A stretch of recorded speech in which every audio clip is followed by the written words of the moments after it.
네, 오늘부터 이제 시편 들어가는데 시편은 총 150편으로 되어져 있습니다. 그리고 구성 자체는 5권으로 이렇게 묶여져 있어요. 그러니까 모세 오경 같은 느낌이 들죠. 여기서 말하는 율법이라는 게 토라라고 하는데, 이 토라라는 것 자체가 모세 오경을 말하는 겁니다. 창세기, 출애굽기, 레위기, 민수기, 신명기 이렇게 5권이 토라라고 불러요. 근데 우리 말로는 율법이라고 번역을 했죠. 근데 이 토라라는 것은 어떤 교훈 혹은 기초 교리 이런 의미를 갖고 있습니다. 그러니까 하나님을 믿는 사람이 알아야 할 가장 기본적인 사항들, 이런 의미로 토라라고 하는 거예요. 그러니까 우리가 복음과 이렇게 비교해서 바울이 로마서에 쓴 것처럼 율법과 복음을 비교해서 율법은 오히려 우리를 자꾸 힘들게 하는 규정에 불과하는 것처럼 그렇게 얘기를 하고 있지만, 우리가 예수 그리스도를 믿는 그 복음 안에서 율법은 오히려 그 복음 그리스도 아래 이렇게 더 하위적인 개념이다라는 걸 설명하기 위해서 그런 것이지, 율법 자체가 하등에 쓸모없는 것이 아닙니다. 율법은 철저히 하나님과 인간의 관계 속에서 하나님이 기뻐하시는 어떻게 보면 복된 삶을 어떻게 살아갈 것인가에 대한 가장 기본적인 교리를 우리에게 가르쳐주고 있기 때문에 그렇습니다. 그래서 이스라엘 사람들은 그 가르침을 배우고 그 가르침을 실천하는 삶을 살아가는 거예요. 그래서 성경의 구조가 그렇게 되어 있습니다. 토라라는 이렇게 살아라는 가장 기본적인 삶의 교훈을 줘요. 기초 교리를 가르쳐요. 그 다음에 이스라엘의 역사를 다루는데, 그건 뭐냐면 그 역사라는 게 그 가르침대로 실천하는 역사예요. 자, 이렇게 살아라 하고 딱 규범을 주고 그대로 한번 살아봐라 해서 그대로 사는 역사를 이렇게 기록을 하는 거예요. 그러면은 그대로 살았던 때도 있고 실패한 때도 있고 또 다시 회복하고 계속해서 그 가르침대로 살아가려고 하는 몸부림, 그게 인간의 역사예요. 이스라엘의 역사인 것이죠. 그리고 이제 그 역사를 다루고 난 다음에는 바로 이 시가서가 나오는데, 이 시가서는 우리가 욥기를 읽어봤지만 그런 삶을 살아가면서 느끼는 감상, 깨달음, 이런 것들을 다루고 있는 거예요. 그래서 주된 장르가 시예요. 시는 정제된 언어로 우리의 말하고자 하는 우리의 느낌을 정제되고 함축적인 단어로 묘사하는 거예요. 그래서 처음 언어가 생기고 글이 생기고 첫 번째 문헌은 시적입니다. 다. 왜냐하면 처음부터 그런 목적으로 글이라는 게 시작이 됐기 때문에. 지금은 이제 실용적인 거에서 그냥 있는 그대로 서술형 이렇게 문장을 쓰는 실용적인 문장들이 더 익숙하고 더 지금은 더 이렇게 대중화됐지만, 처음에는 글이라는 것 자체는 우리의 감상, 우리의 속마음, 그것을 함축적으로 정제된 언어를 통해서 묘사하는 거예요. 그게 글이었습니다. 그래서 우리네 문헌도 과거에 보면 다 시적이고, 또 어느 나라의 문헌도 다 과거에 보면 전부 다 시적입니다.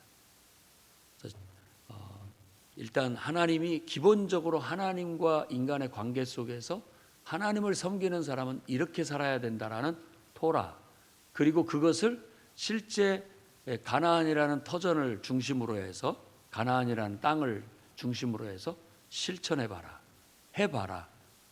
그러면서 좌충우돌 그것들을 실천하는 삶을 살아가는데, 실수도 하고 넘어지기도 하고 실패도 하고 다시 일어서기도 하는 그런 역사를 다루고 있는데, 그런 삶 속에서 느꼈던 감상, 느낌, 깨달음, 통찰, 기도, 노래, 그리고 거기서 오는 예배, 이런 모든 것들을 이제 시라는 장르 속에서 함축해서 담고 있는 거예요. 그래서 욥기도 시입니다. 그냥 우리 말로 번역상 서술형으로 되어 있지만 자세히 보면 시라는 것은 정제된 단어 그리고 운율이 있어요. 노래라는 말이죠. 그래서 우리도 뭐 433, 뭐 433, 344 뭐 이렇게 단어 숫자가 규정이 돼 있어요. 어느 정도. 그리고 어떤 장은 알파벳 순서대로 문장을 그렇게 시작을 해요. 우리 그 천말 읽기 하듯이 이런 식으로 그렇게도 구성이 되어 있습니다. 그래서 실제 원어로는 그런 것들이 다 갖춰진 아름다운 언어고 또 암송하기 좋고 말하기 좋은 그런 형태로 되어져 있어요. 이제 번역상의 한계로 인해서 그런 것들은 다 살리지 못하는 그런 한계가 있습니다. 그렇게 해서 시편도 모세 오경처럼 5권으로 기록이 돼 있고 대부분의 시가 다윗의 시가 많고 또 솔로몬의 시, 기타 등등의 다윗이 임명했던 그 성전에서 찬양하던 사람들이 찬양을 목적으로 기록된 그런 시라고도 할 수 있습니다. 그래서 어떤 의미에서는 하나님을 예배할 때 불렀던 노래집, 우리로 말하면 이런 찬송가집 같은 그런 의미도 있습니다. 그 중에서 이 150편의 시 중에서 가장 첫 번째 나오는 시, 이건 윤동주의 서시 같은 느낌이 들어요. 그래서 복 있는 사람에 대한 애찬, 복 있는 사람에 대한 노래를 하게 됩니다. 이건 그러니까 150편의 시의 서시와 같은 그런 아름다운 시고 또 의미 있는 시입니다. 그래서 복 있는 사람은 이라고 하면서 악인의 꾀를 따르지 않고 죄인의 길에 서지 않고 오만한 자의 자리에 앉지 않는다. 그러니까 당시 의인에 대한 그 관이 나타나 있어요. 의인이라면 우리가 말한다면 요즘으로 말한다면 의인이라 하면 우린 예수 잘 믿는 사람, 신앙이 좋은 사람, 경건한 신앙을 가진 사람 이런 의미예요. 그런 의미. 그런 사람이 복되다라고 하는 거예요. 성경에서 말하는 복은 하나님과 관계가 없는 복은 복이 아닙니다. 하나님과의 가장 온전한 관계 그 자체가 복이에요. 그러니까 하나님의 임재 자체가 복이라고요. 욥기도 그것으로 끝이 나고 있어요. 욥이 하나님의 임재 속에서 그가 하나님의 임재 안에서 그냥 만족해요. 그리고 그분의 임재가 우리에게 있고 은총이 내려짐으로써 삶이 복되게 되는 거. 삶이 사람의 복, 물질의 복, 또 자녀의 복, 그리고 무병장수의 복 이런 것들이 그냥 열매처럼 나타나는 거예요. 그것이 그런 인생이 복 있는 인생. 그리고 여기서 지금 시편 1편에서도 얘기하는 게 그런 복 있는 사람에 대해서 얘기하는 거예요. 그 사람은 행복한 사람이고 그 사람은 복된 사람이다 라고 그렇게 말하고 있는 것이죠. 그래서 우리가 악인들의 꾀에 동참하지 않는, 우리는 그런 걸 기뻐하지 않아요. 체질이 안 맞아요. 죄인들의 길에 서지도 않아요. 오만한 자의 자리에 앉지도 않아요. 우리하고는 느낌이 다르고 살아가는 인생관이 다르고 가치관이 다르고 철학이 달라요. 그래서 그런 사람들하고 뭐 인사도 하고 뭐 기본적인 건 하지만 정말로 함께하는 기쁨이나 즐거움은 누리지 못합니다. 우리는 그런 사람하고 근본이 다르다고 해야 되나요? 체질이 다르다고 해야 되나? 그런 어떤 걸 말하고 있습니다. 우리의 체질은 뭐냐?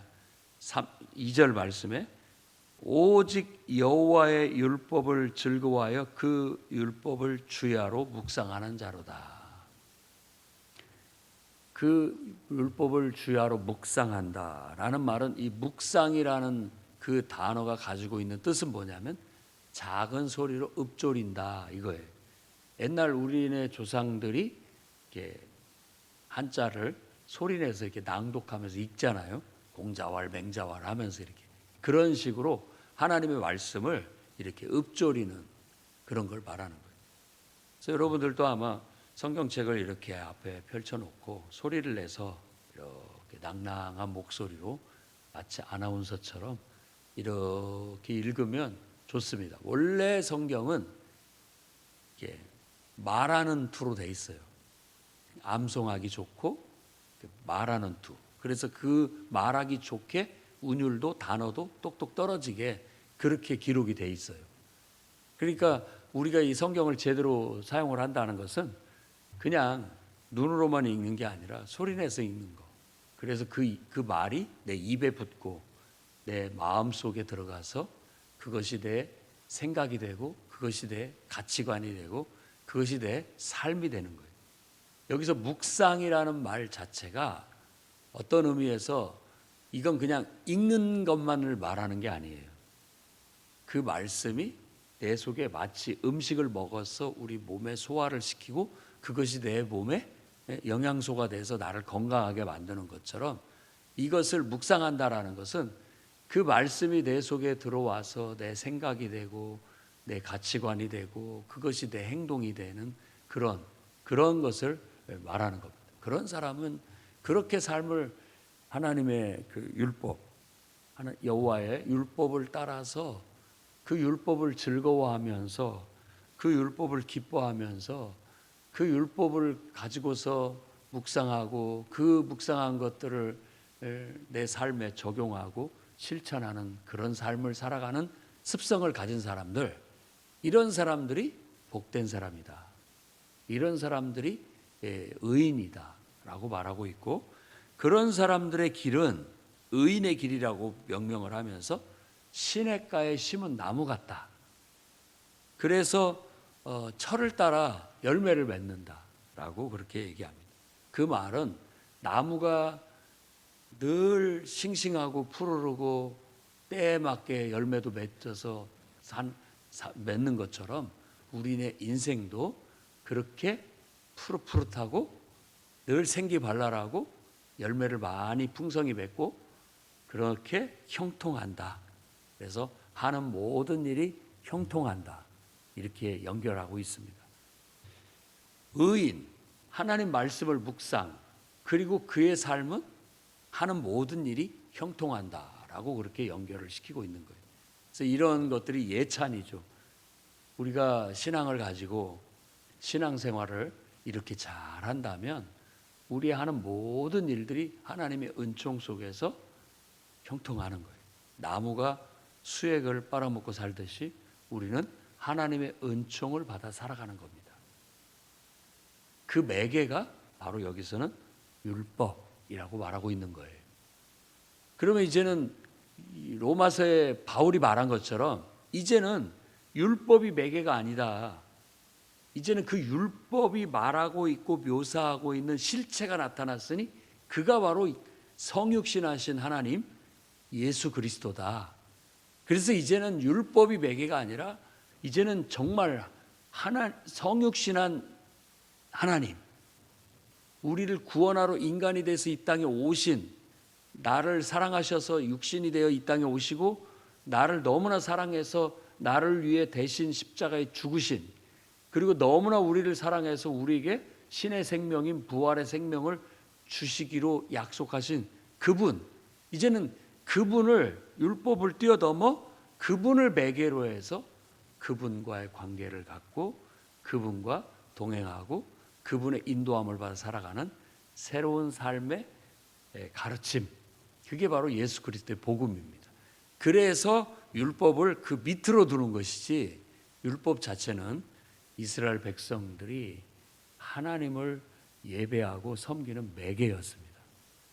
이제는 우리는 그 율법이 그림자였고 그 그림자의 실체이신 예수 그리스도가 나타났으니 우리는 이제 예수 그리스도를 매개로 해서 하나님을 예배하고 우리의 삶을 하나님의 뜻대로 살아가는 그런 삶을 실천하게 되는 거예요. 그게 복음입니다. 그렇게 된다면 우리의 모든 하는 일은 형통할 것이다. 여기서 말하는 복이나 형통이 우리가 원하는 삶이 된다 이런 게 아니에요. 그 착각을 하는 거예요. 우리는 그냥 복 받는 게 마치 하나님을 섬기는 게 요술램프 지니처럼 생각을 해요. 내가 원하는 거 뚝딱 도깨비 방망이같이 생각한다는 거예요. 하나님 이거 해주세요 뚝딱 하면 그냥 하나님이 딱 알아서 해주시고, 하나님이 이것 좀 이루어주세요 그러면 그냥 하나님이 뚝딱 해주시고, 내가 원하는 대로 다 해주시는 하나님은 그건 우상이에요. 진짜 신은 내가 원하는 게 아니라 하나님의 뜻대로 나를 맞춰가게 만듭니다.